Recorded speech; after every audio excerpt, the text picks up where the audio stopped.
Ladies and gentlemen, let's do a review of the Seiko Transocean Blue SBDC047.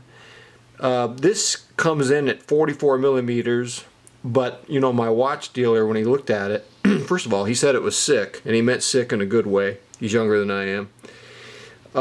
He said it looked like a 42, and he may be right. To me, it plays like a 43 on my wrist. It is a 44. So let's go over the review. I've got 11 categories for this. Category number 1, how did it fulfill your online visual expectations? Have you ever looked at a watch, it looked great online, and then you bought it and you opened it from the box and you broke out with flop sweat because the watch was just a faint shadow of the glory you saw online? Well, I have good news for you. The Transocean is not that watch. The Transocean looks as good in person as it does online. It does in the build quality. It feels good in your hands. It has high quality. It has a command presence in person. There's no disappointment factor with this watch whatsoever. You can see in certain light the dial shines a certain purple, I believe. And I believe, even though I am colorblind, purple is my favorite color. There you go, I can see some purple right there. Let's look at build quality. This, unlike the Seiko Sumo, which costs less than half, this one checks all the boxes for build quality. Ceramic, not aluminum bezel, stainless steel clasp, solid bracelet, doesn't rattle. It does not rattle like skeleton bones on the cheaper bracelets.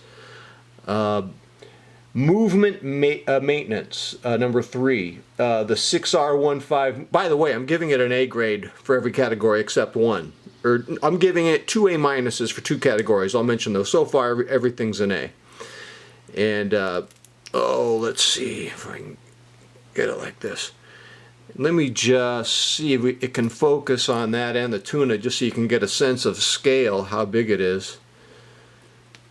Leave those two alone for a while. Now, the movement, now of course the tuna is a quartz. That tuna right there, the 033, is my favorite watch of all time, but of course you can't compare it to the Transocean because they're just different styles of watch.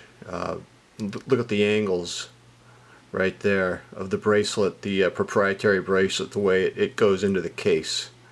Very, very interesting. We'll talk about that in a second. So the movement maintenance, I give that an A because it's bulletproof. The 6R15 movement, the same movement in the Sumo, is bulletproof. You may not need to service a 6R15 for 10-15 years. You may only lose 1 or 2 minutes a week if you wear it every day. It's not a big deal to me. If that bothers you, then you probably want to get an atomic watch or a radio watch, radio controlled, or a GPS watch. The other thing that's good about the 6R15 movement is you don't have to send it to Japan. Alright, so A, everything's A. Durability, A. Now, I have a Citizen Grand Touring, which I love, but it's got a lot of high polish. This Seiko here, which is a luxury watch, is coated with Diashield, so it should be scratch resistant. And I really like that it has a Diashield coating, so that gives it an A for durability. Look at that angle. The dial looks black. When you don't have direct light on it, it fades to black. So it's kind of like a black dial right there. Oh boy. Versatility. Seiko made this watch to be both a business watch and a diver watch.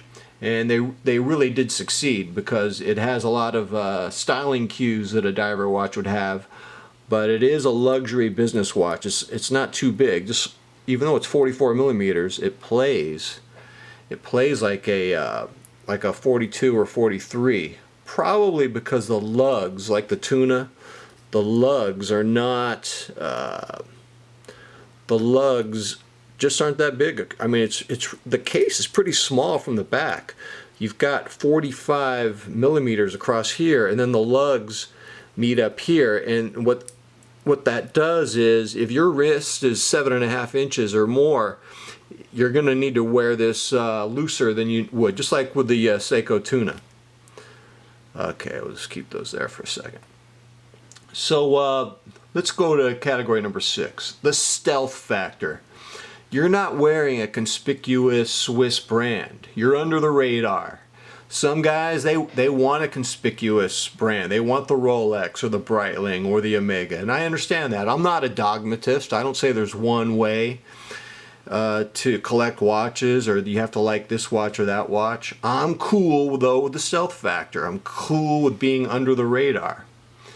And so I give it an A for the stealth factor. Now we go to a very important area, comfort.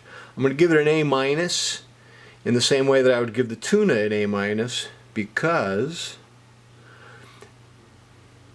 lacking a lot of north to south lugs, what's happening is the angle that the bracelet goes on the wrist is narrower. And so, in contrast, the most comfortable watch I have is probably the Seiko Sumo. Look at this.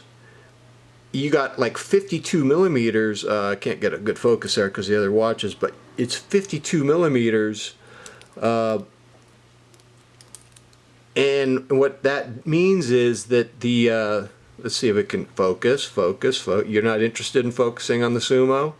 The Sumo's feelings are hurt. Ah, okay. So the Sumo, because it's longer, the bracelet hits an angle that's much wider on your wrist. And so if your wrist, like mine, is over 7.5 inches, it's just more comfortable the way the shape of the Sumo case is. I mean, the Sumo has an aluminum bezel, which a lot of people don't like, and it has a very cheap clasp on it, but you can upgrade that easily enough. I do like the end mill bracelet on this. It's just that the color match isn't quite the same as the stock bracelet. So the Sumo is more comfortable, but I mean, it's not, I'm not saying the Transocean or the tuna are uncomfortable, but I'm going to give them an A minus. Look at that. Purple. Lord have mercy. All right. Loom. Okay. The Loom is kind of similar to the Sumo. I give it an A minus. I mean, it's not as good as the tuna. The tuna has amazing loom, and it just shines so bright night or day. And so I'll give it an A minus. Number 9's measuring the Sumo. I'm sorry, the Transocean to the competition. Forgive me. I guess my neighbor's mowing the lawn. This is professional, McMahon. Yeah, right. Thank you, sir.